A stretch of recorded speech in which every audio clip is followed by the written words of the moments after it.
My brother's voice shook in a way I'd never heard before. Not in all his years as a cop. "Where you right now?" he asked.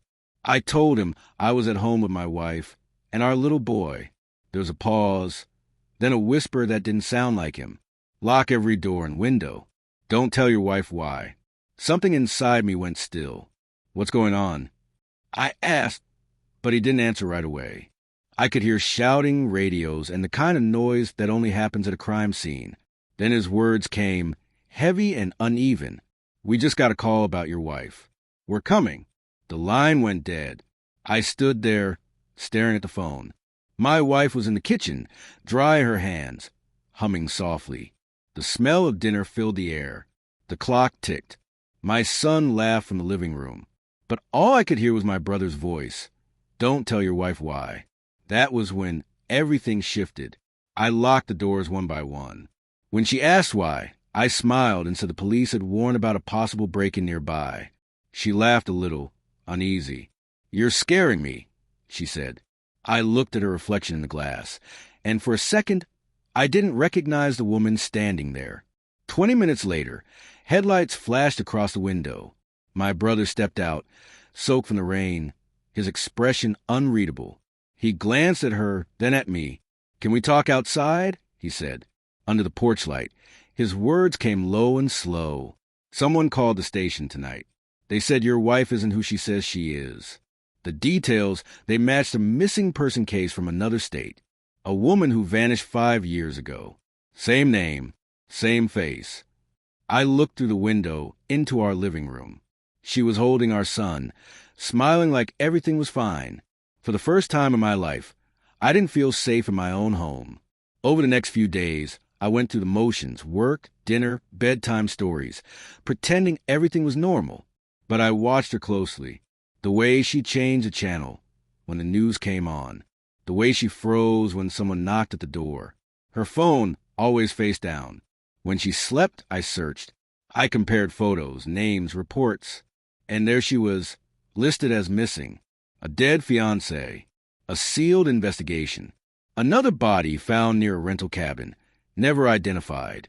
She disappeared after that, only to reappear 2 years later, as my wife. It all began to make sense. The scars she never explained, her silence about her past, the nightmares she woke from crying.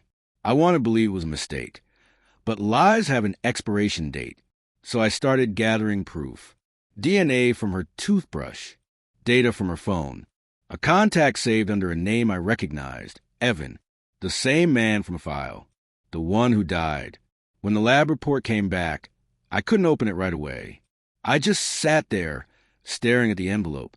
When I finally did, the truth wasn't shocking anymore. It just confirmed what I already knew.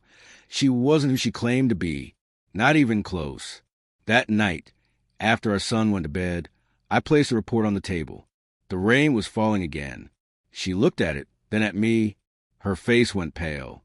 "I can explain," she whispered. Her voice cracked. "I didn't mean to hurt you. I just wanted a normal life."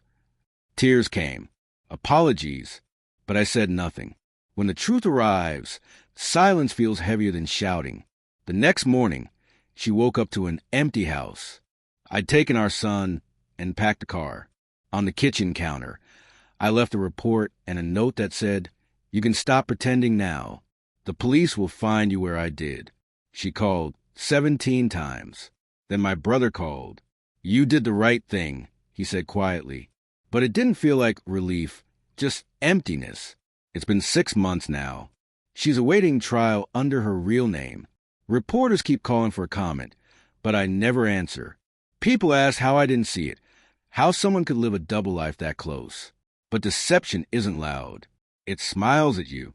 It tucks your child into bed. It tells you good night. Sometimes my brother visits.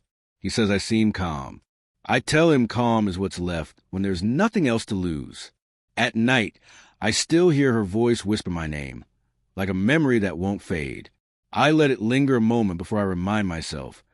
The woman I loved never existed, and in her absence, I've learned something true. Evil doesn't always break in. Sometimes, it waits for you at the dinner table.